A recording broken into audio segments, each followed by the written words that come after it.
welcome everyone. Welcome to the Kunsthalle Wien. And today we are presenting another talk within the program of the l'Exposition Imaginaire. As you know now, l'Exposition Imaginaire is a project dealing with the digital present and the impact on the reception of art and exhibitions, and the project through an intense program of talks, discussions, conversation, and as well a kind of ongoing film collage addresses questions related to the exhibition making in the age of advanced digitalization. And today we have the pleasure of having with us via Skype Stefano Cernuschi. And Stefano is the head of Publications Mousse, which is, as many of you would know, is many things. It is first of all a magazine which was founded in Milano in 2006, but is also a publishing house and an agency. And Stefano is the head of Publications Mousse. He has worked on many publications, and especially with the ones of Liam Gillick, Susan Hiller, Simon Starling, and he also developed 2 special issues of the magazine. One dedicated to artists' words, which was released 2 years ago. 2 years no, ago. 2 years ago. 2 years ago. And recently the second one, which will be actually the main topic of today, is this one, for those who are physically here, and who is dedicated, is called 1995 Exhibition Views, and is a kind of photo issues. So there are,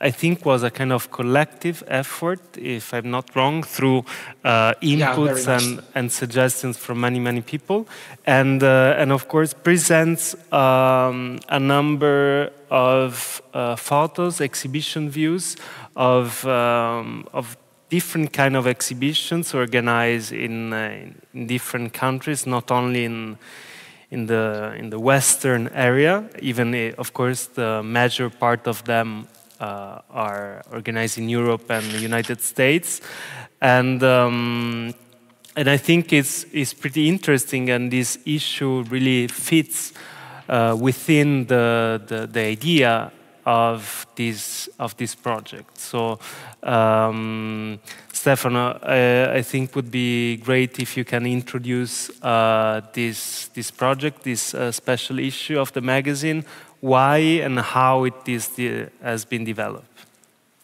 Oh, sure. Hello, everyone. Thanks for having me. Okay, the photo issue. Why do we do a photo issue? For a variety of reasons. Mousse is out 5 times a year, so it's a very strange and peculiar periodical, because typically magazine function as like monthly, quarterly, bi-monthly. We are 5 issues a year, so there is one odd one in the cycle of issues, and so for the past 2 years we thought to make a special one. And at the very beginning of the magazine, we had published 2 very successful photo issues around some specific years.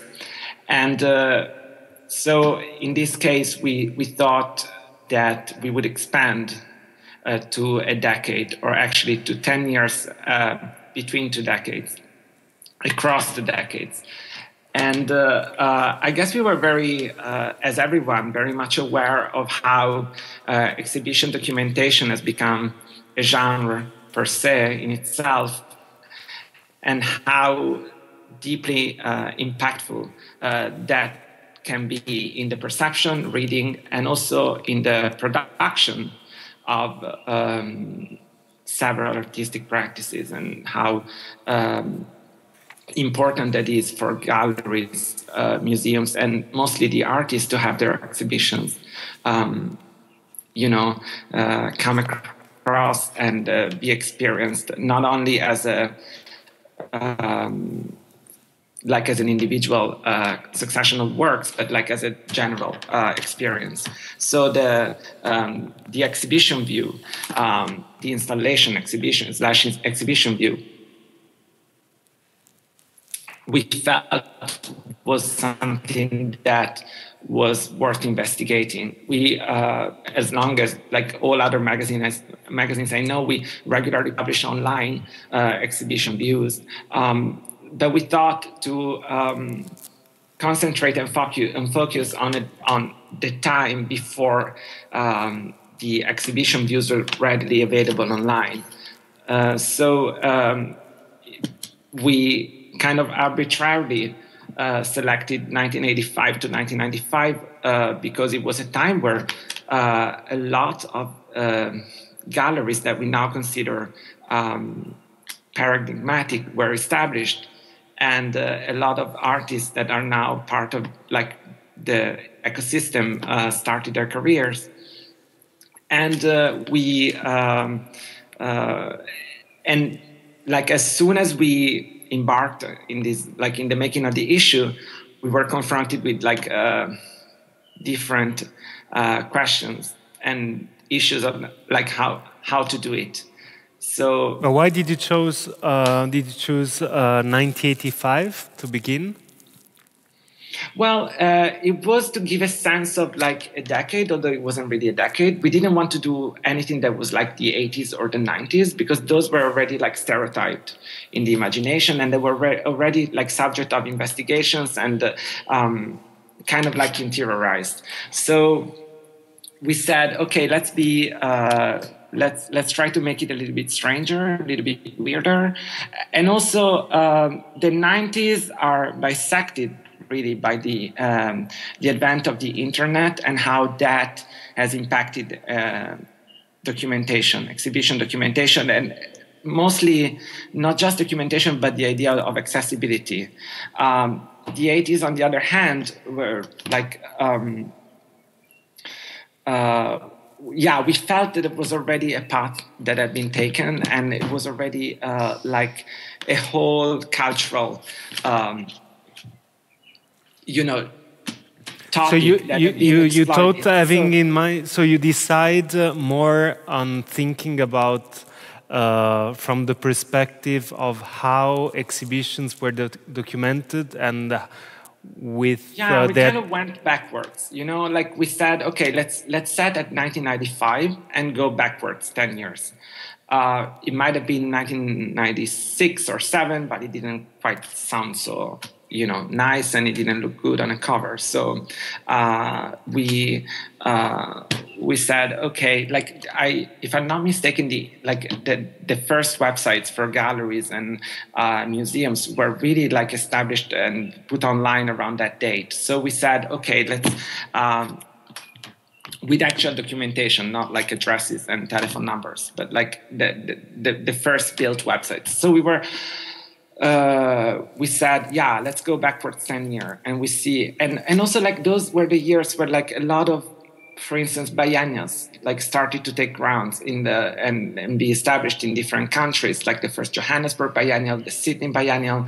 Well, the Sydney biennial was already there, but like it was really like a time of I think dense exhibition pioneering, and so we. And then, on the other hand, you really have to give yourself a frame and a limit, especially when thinking about an issue that like has not a fixed number in our case, but like does have to have a page count in the end. So, and which was the criteria of to choose which exhibition to include? Mm-hmm. Yeah, like that's the difficulty that always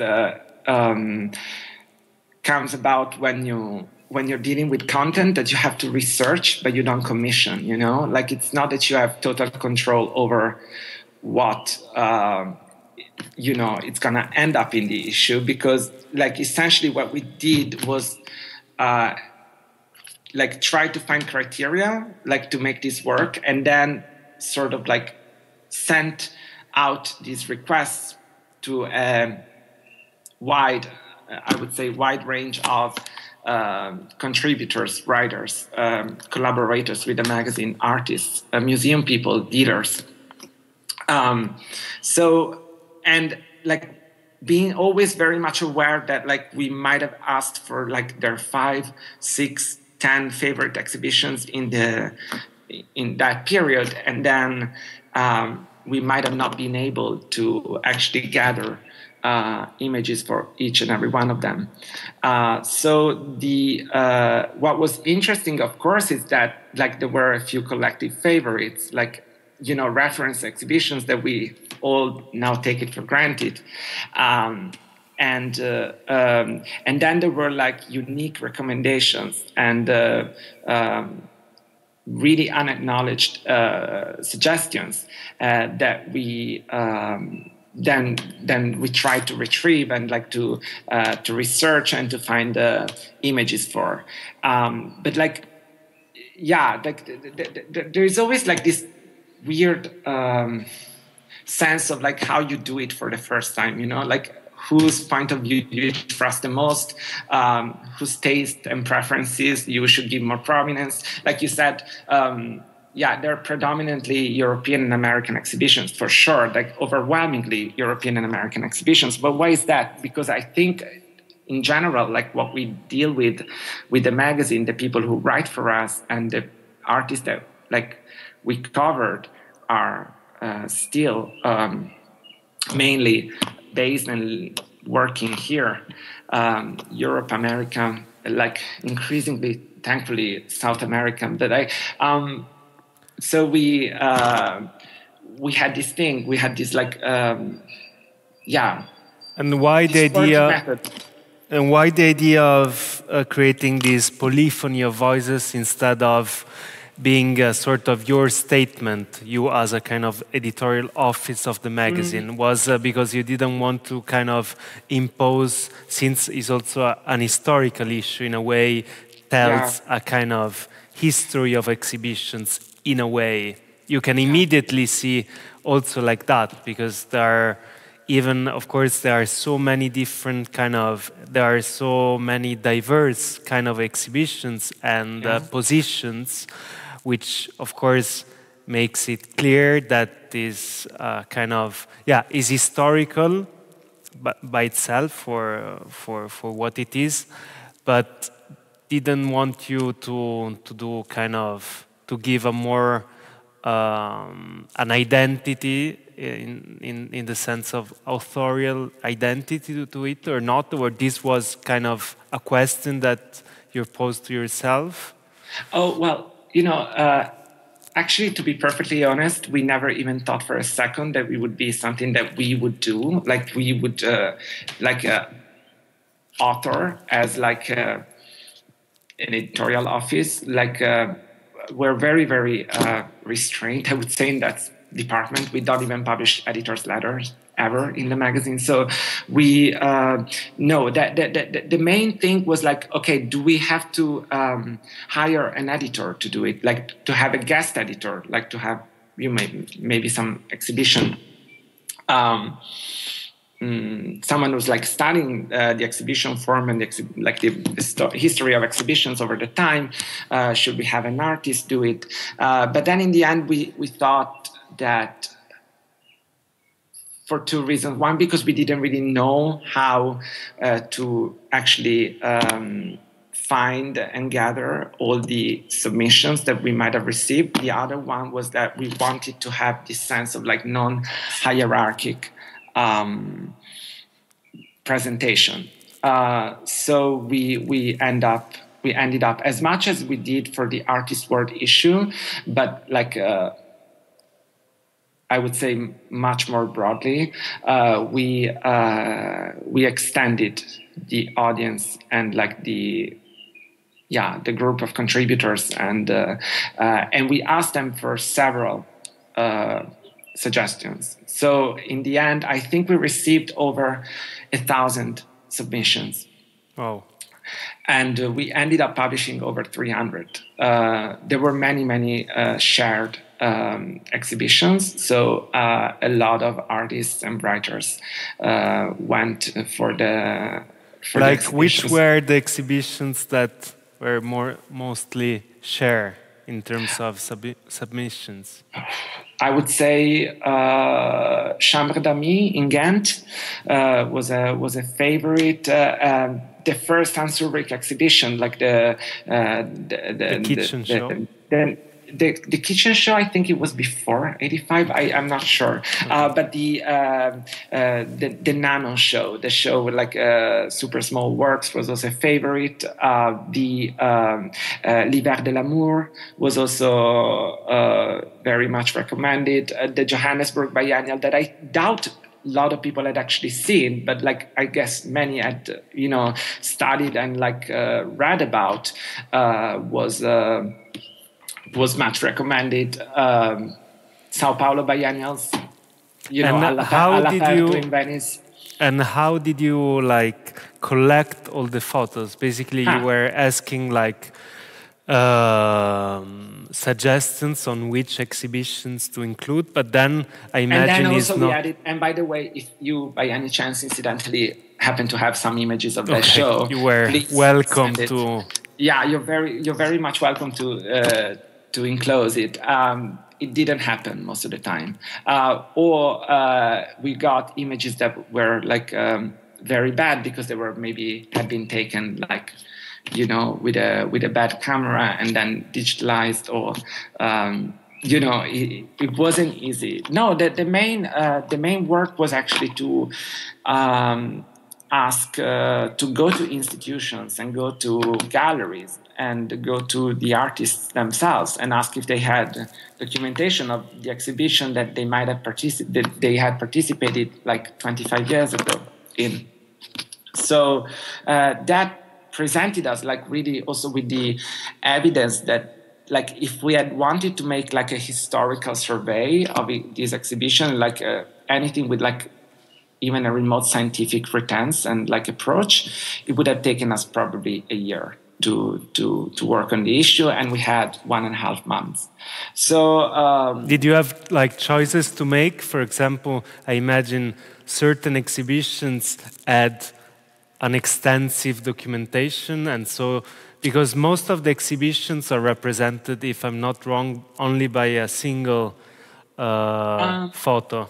So you didn't thought to do, I don't know, less, instead of doing 300 exhibitions, do half of it and playing with the documentation. Because the point, and this is quite interesting, because of certain exhibitions, they are still remember. I mean, we study on like specific images that became in our brain, like that the exhibition is that. I mean, especially of the most known exhibition now, also after like the different curatorial school have established. So from Harald Zeman, we always quote When Atius Becomes Forms, and other exhibitions are always usually published afterwards in magazines and historical books, the same images, because that's the other thing. So the history is written always based on reproduce always the same material. And this is also something interesting, because when you have more images and from a different perspective, then you really realize how different was it. Also because actually you have to do an exercise of projecting and of imagination, because it's actually you never experienced that. So, and that is the problem of what's happening nowadays, where most of the exhibition we see filtered by an image. So, and we judge that exhibition or the program of an institution through that. So, could be that many people like or dislike the program year of the Kunsthalle Wien, but they never visited physically Sure. and experience the exhibitions. And so I think this is an interesting point of how to develop, how to communicate what you do. And this then goes back to a very old, it seems a contemporary problem, or problem issue, but on the other hand, there is nothing new, because art history is based on images, and our knowledge is based, actually was developed through a relationship with certain material, cultural kind of production through images. Sure. And we never experience in our life, I think, maybe we'll experience 50% of the works that we have studied, for those who have studied art history, on the books. Oh, I think it's more like 15%. But well, okay. There are a few points that you made that are very valid. But I would say, like, the fact that Mousse is such an old and imperfect technology, the way the magazine is printed and bound and utilized was very helpful in that sense. Like, we were never looking to give faithful or immersive or deceiving idea that, like, you might have actually experienced the show through the magazine, or like immersed yourself in the show. At first, we, or at least I don't know if like the designers were like on the same line of thinking, but I had envisioned the whole magazine being like a succession of like an endless sequence of full spread photos. So each spread would have been like one show, or like maybe different views of the same show, but in the sense it would have looked like I don't know, I guess like an interior magazine thing. So you would have had elegant loft interiors from late 80s New York, with people at openings sipping cocktails, or like being trashed in Cologne outside of galleries, having drugs and beer. It wasn't really possible. It really wasn't possible because, first of all, we received an overwhelming amount of response. People were very excited, and like they all were willing to contribute. And so then, how do you leave someone out who's maybe devoted time and like gave precious indications? On the other hand, most of the images that we managed to retrieve were very bad quality anyway. So even if Mousse is a newsprint and we really always flirt with low resolution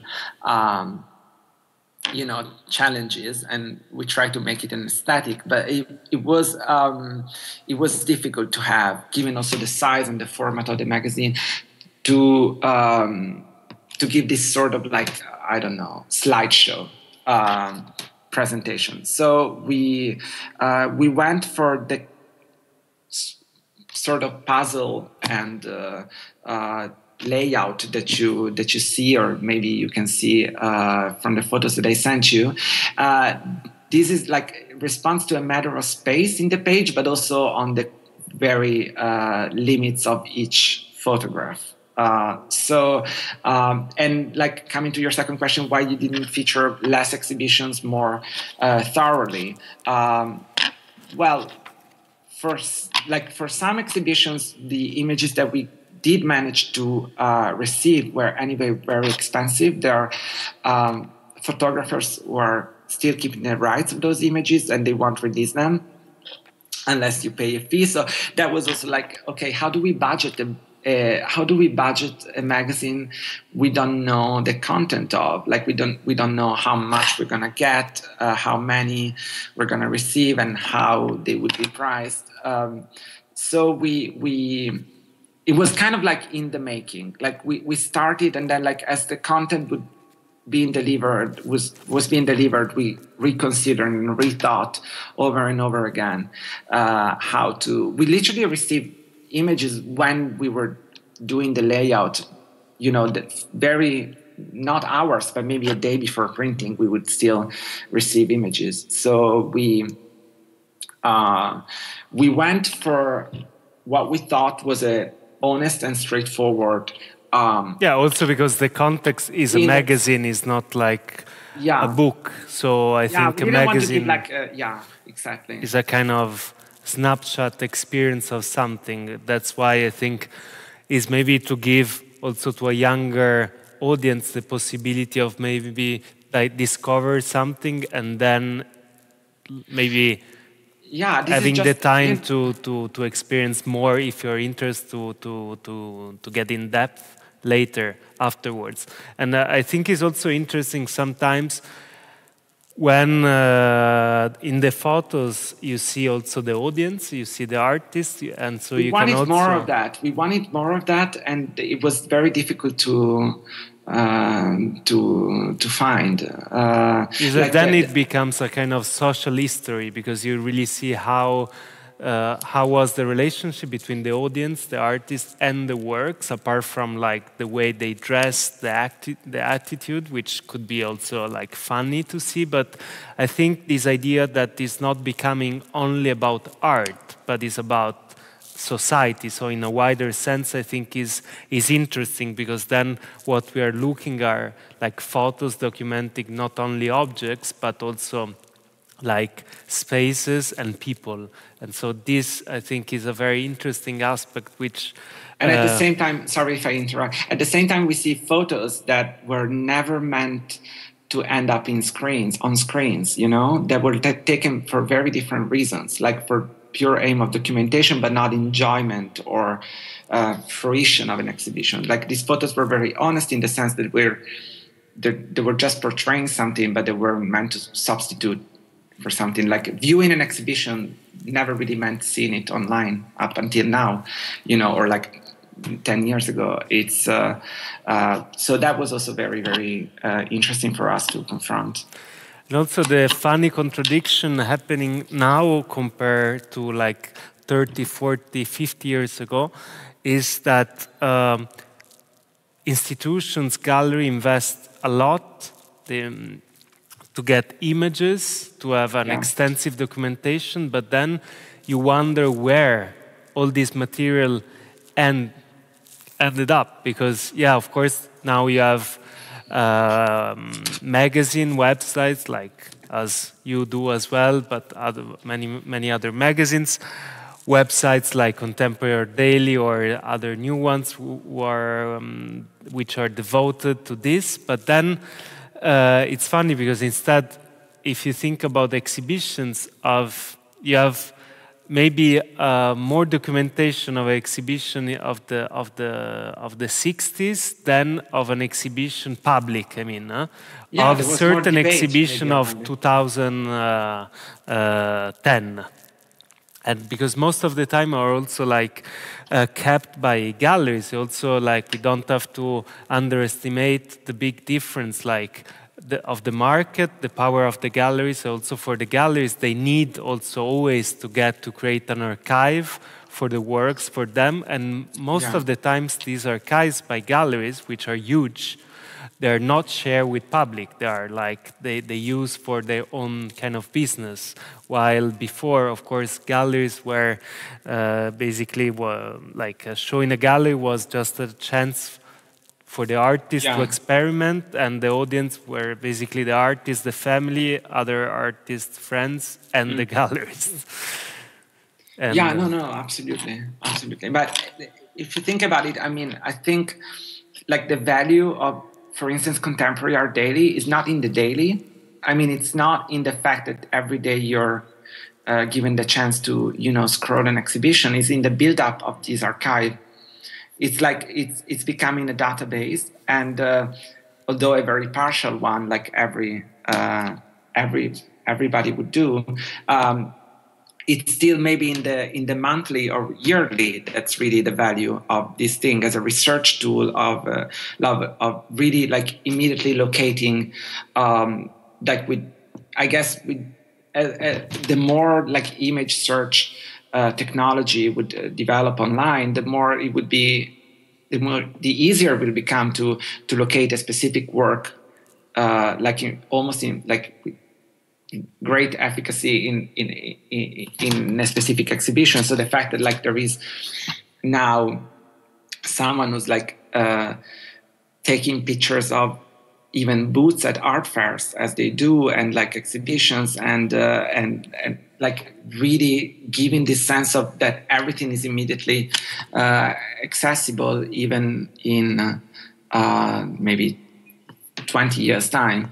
That's something that like is like, it's a process that it's ongoing also for these exhibitions that we are finding. Like most times we were told that those pictures had not been scanned yet, so they weren't available yet. But maybe in 2-3 years they would have been, because they're like all like most institutions are going backwards in the digitalization and in putting online their archives. If you go to the website of Kunsthalle Basel, exhibitions up until I think 1995, they're already online. If you go to the Renaissance Society, all exhibitions are online to the website of the Renaissance Society, and they're pretty awesome pictures. You know, you just ask for higher resolution to them, and some are available, some are not, but you can still see the exhibition history of that institution. On the other hand, if you go to the Centre Pompidou, you really can't. You know, like there is like the Bibliothèque Kandinsky, and you can go there, but it's and there is a media department that's, you know, trying to catch up, I guess, with the overwhelming amount of requests that I'm sure they must receive. But so I think it's important to document daily, so that like then you don't actually have to see them daily, but like you can see them periodically, you know. And I have a curiosity always about this special issue, is why you didn't think to do it on the web. I mean, I think it's an obvious question, and I think I can expect also your answer, but I'm curious anyhow to know it. Oh, well, I honestly don't know what to answer that, except like making jokes, but other than making jokes. But no, we didn't want that. We did publish an iPad edition of the issue, as we do for every issue of the magazine, and that looked, you know, like a colossal portfolio, like very confusing, I guess. No, I think this kind of operations really make sense, you know, what on print, because I think it's about giving, like, I guess, I don't know. It's like the very first overview, and then you pick what you want, and you investigate what you want. Like there are over 300 exhibitions featured. It's an appetizer. It's yeah. It's a little bit. It's a Chinese restaurant menu. You know, there are many dishes and variations on the same dish. And another issue interesting to discuss, related again to how to the documentation of an exhibition, how an exhibition is going to survive in a way, is and I start really heavily to think about that, especially when you are facing or experiencing exhibitions of artists such as Pierre Huyghe. We're thinking the Pompidou exhibition, or Philippe Renaud, or even Tino Segal for another reasons. I mean, because these are artists, especially Huyghe and Parenot, which are really experimenting with the format of an exhibition and what an exhibition can be, using very often time as a medium. And of course, this makes very difficult also the way how to document these exhibitions, because also in the last years we are witnessing a world made of exhibitions made of kind of quasi objects, and which are very kind of hard to define, because they're really like playing on blurring several lines. Absolutely. And so maybe as we trying to reinvent or aim to reinvent what an exhibition is from the artist's perspective, I think would be quite urgent also to reinvent maybe the way of document an exhibition, and and especially, for example, how to document this exhibition. And very often, I don't think, apart from few curators or artists, they really spend time on this. I had a chance to see the catalog of the exhibition at Fields of the Belgian choreographer. Teresa. Yes, and I think, for example, I was surprised in a positive way that it was the performances or like the choreographies were documented, the same ones, by 3 different photographers. And that's, for example, is a kind of statement on that. And I think it's pretty relevant. So how I think we really have to reinvent also and think about how to document exhibitions. Not all of them, but exhibitions that are really kind of quasi-exhibition in the sense that are not displaying only objects, but these time-based exhibitions. Yeah, I guess I never quite thought about it so like as you are, but I think there is a resistance movement in the sense of like installing and mounting complex and not immediately documentable exhibitions. So like, then how do you document it? I guess you do it through fragments. You really leave space to the imagination. The artists don't want anything that is literal or an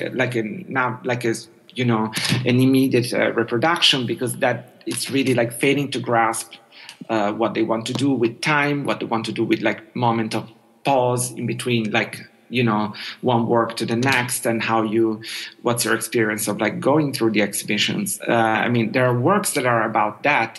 Janet Cardiff, like when she makes the audio guide to other exhibitions. So you walk through exhibitions and you listen to one other work. But I guess, how do you do a Pierre Huyghe catalog? We see what it's done. It's a mess, but like I guess it's the only way that you can actually, on another level, participate in this complexity. You don't want to be flattened out, and same is for Parrenaud. Then of course there are practices that are like by definition very difficult to document, like choreography, dance, and performance. Although some of the most beautiful photos we have, I guess, in contemporary art history are photos of performances, because as you see the public, you can really feel the action. That's more genuine, I guess, than many sort of like 3/4 corners with 2 paintings on one and like a little sculpture on the other that we now see too often. But it's I guess we have to deal with it the way we can. We certainly have to see more exhibitions ourselves. Like it's so easy not to go and to resist, even invitations, because you don't have time, and then most of the time you're like spending online trying to make up for what you haven't seen. So there are more difficult exhibitions than others, for sure. That's also like, I guess we should acknowledge that, there are more difficult exhibitions than others, so we should give priorities, I guess, in real time to go see those. And I think we are running out of time, but the last question is about another project by Mousse, which is called Vidrom, and is an online platform where you present a number of videos, or I think short films by artists, but with pretty like specific kind of rules. Yeah. And when was it established, Vidrom? Like it's 2 years old now. 2 years since old. Yesterday, but it's been going on quite a while. So the idea of Vidrom is that there are lots of video works that are, in between video art and film, and like they're done by artists or, collaborations between artists and directors, animations. And those works you can't quite see, maybe you're forwarded a Vimeo link, if you're lucky, but you don't see them. And like filmic works, maybe they only circulate in the festival circuit. So unless you catch that somewhere, it's very difficult to see. They have a duration that's very challenging in the context of exhibition. Sometimes we don't have 47 minutes to actually be able to absorb a work when you're in a group exhibition of, maybe another 87 artists. So the idea was that we would ask for artists to stream their work. But then we didn't, at the same time, we didn't want that to become an easy way out of the experience of viewing it. So I think that the main conceptual framework of this experiment is that films are only available for 2 weeks time periods. So you have to make time to see them, and then there is no archive where you can replay them. There is an archive that like gives testament to like the entire program, but that's and there is a schedule that you can follow, so you can see when something you want to see is on, but then you have to make time for it. It's not there to stay available indefinitely, and that's also like for practical and commercial reasons also. But like I guess that's really what's relevant about it. I think it's a great idea. It's not mine, so I'm not shy about talking about it. There was some artist or someone who say no, in the sense that it was not critical of the project, but maybe they felt it was exploitative at the beginning. Yeah, there were a couple of artists. Most of them, I have to say, said yes immediately. There were like, I actually only remember 2 of them, but they did say no. Like they didn't really understand how this thing could not, how someone maybe could have not downloaded I mean, there is no way to prevent that if you really like after the work. But then again, I mean, no, I was curious not for those reasons, but more kind of. I think there are certain artists, but maybe more kind of filmmakers which are kind of really resistant and towards this idea of experiencing something in a way which was not the way that thing was supposed to be experienced. Sure. And so, for example, Alexander Horvath, who lives in Vienna, is the director of the Film Museum, is really someone who was really always very critical of exhibiting, for example, cinema in contemporary art, or showing certain films or works that really are conceived to be made on 60 millimeters or 35, and they are exhibited as a digital works. And apart from on a technical level, apart from a technical level, it's also about the fruition. This idea that you can enter in a room and leave it or take a bite of it, which is a typical way of experiencing contemporary art. So leave it open, and which is very different from like a theater, more conservative kind of medium like theater or cinema, where you enter, and usually, of course you can leave, but most of the time if you go to theater, you don't expect it to leave. So you have an experience from the beginning to the end. So I was wondering, because of course with Vidrom, and it's great, like Ubu, in terms of like distributing knowledge is great. Also the idea that you can sit on your sofa wherever you are, and also maybe if you don't have the money to travel, or to pay the ticket of a museum.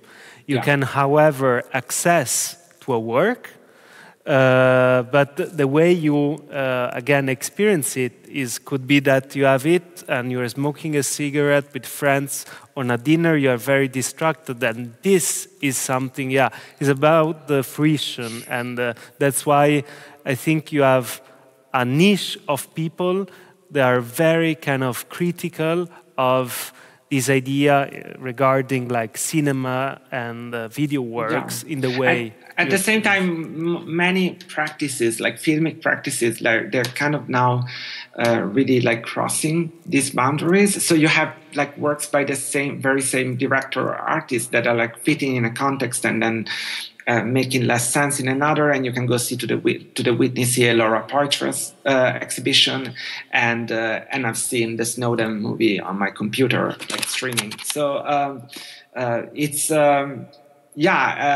I guess it's also about finding the right work, the work by that artist that can function, and so there is a lot of research going into that. I cannot speak about it because I'm not really very much involved in the selection process. There are 4 curators who are like actively shaping the schedule. I do know that we had a few no's. But not for those reasons. I mean, I guess it might have had to do also with maybe some artists that didn't feel, or some directors that didn't feel this was the right way of getting the work across. I have to say that like having a time span is helping. Like it helps the idea that this is not like a vending machine or a streaming service, although it is very much a streaming service, but like it's not always available there for you to kind of like get in bits, and it's we have to make the most of what's made available to us, I guess, in general. So Stefano, I think we already like talk for 45 minutes, and so thank you very much. Thank you. It was really great much. Discussion and talk. And thank you. Thank you for having me. Bye-bye. Okay, bye.